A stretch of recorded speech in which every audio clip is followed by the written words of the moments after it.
Hi friends, చేత వెన్న ముద్ద చెంగల్వ పూదండ అంటూ చిన్నప్పుడు పద్యాలు చదువుకున్న వారికి వెన్న తిన్న చిన్ని కృష్ణుడి తాలూకు వెన్నబండ గురించి తెలిసే ఉంటుంది.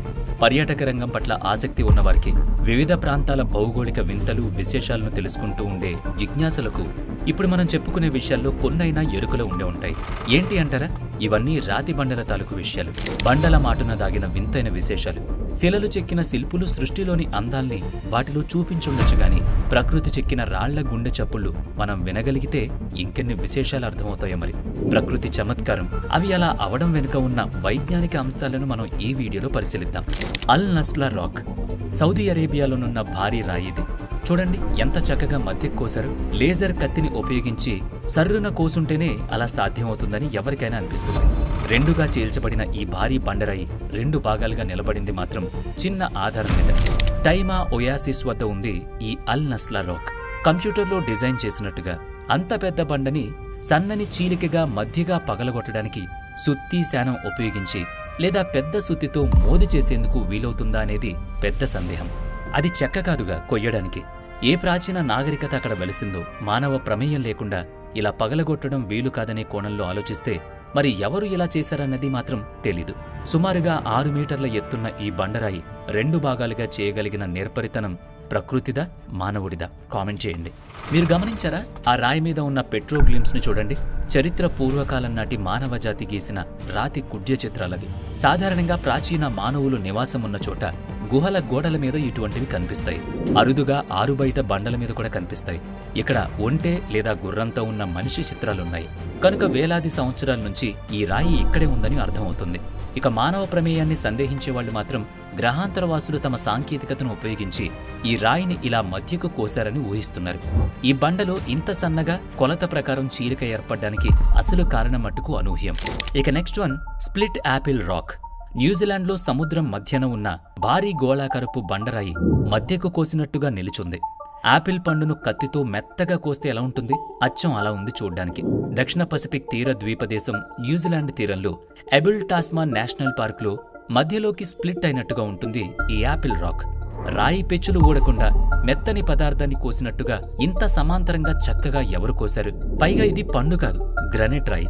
విజ్ఞాన కోణశాస్త్రంలో ఆలోచిస్తే ఫ్రిజెస్ దాస్ వెదరింగ్ ప్రక్రియలో నీరు గడ్డకట్టి వ్యాకోచించటం వల్ల మెల్లగా ఏర్పడిన చిన్న చీలికలో నీరు చేరి అక్కడది మళ్ళా మంచులాగా గడ్డకట్టి వ్యాకోచిస్తూ మరలా కరుగుతూ గడ్డకట్టి వ్యాకోచిస్తూ జరిగిన లక్షలాది సంవత్సరాల ప్రక్రియల చర్యల తర్వాత రాయిలో ఓ సన్నని చీలిక అతి నెమ్మదిగా ఏర్పడుతూ కొంతకాలానికి రాయి ఇలా విచ్చుకున్నట్టుగా అయ్యుండాలని, ఇందుకే అవకాశాలు ఎక్కువ అని చెప్తున్నారు.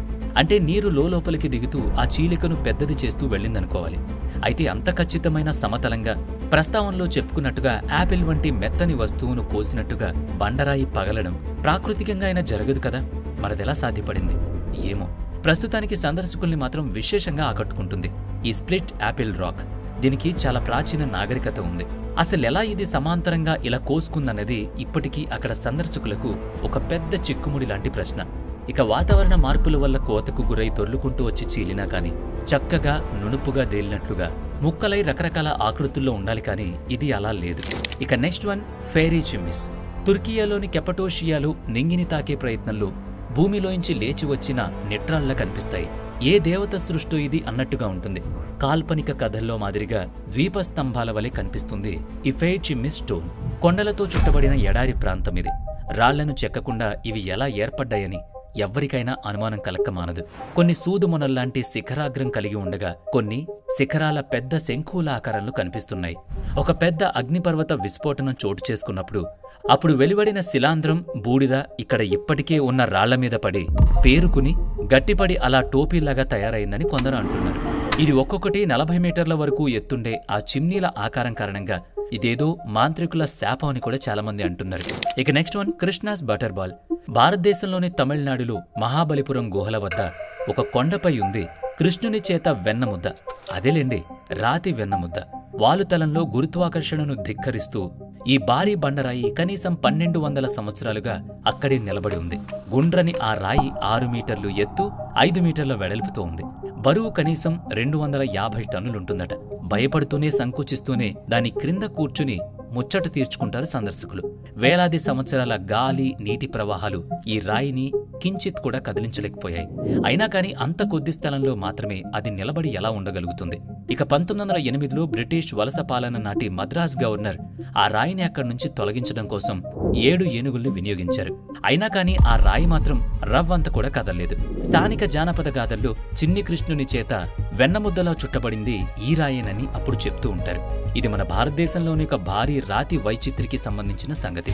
మరి ఇలాంటి ఎన్నో వింతలు విశేషాలు మీకు తెలుసుకోవాలనుకుంటే తప్పకుండా మన ఛానల్ని సబ్స్క్రైబ్ చేసుకోండి. ఈ వీడియో నచ్చితే లైక్ చేయండి, షేర్ చేయండి. నెక్స్ట్ వీడియోలో మళ్ళీ కలుద్దాం. Thanks for watching.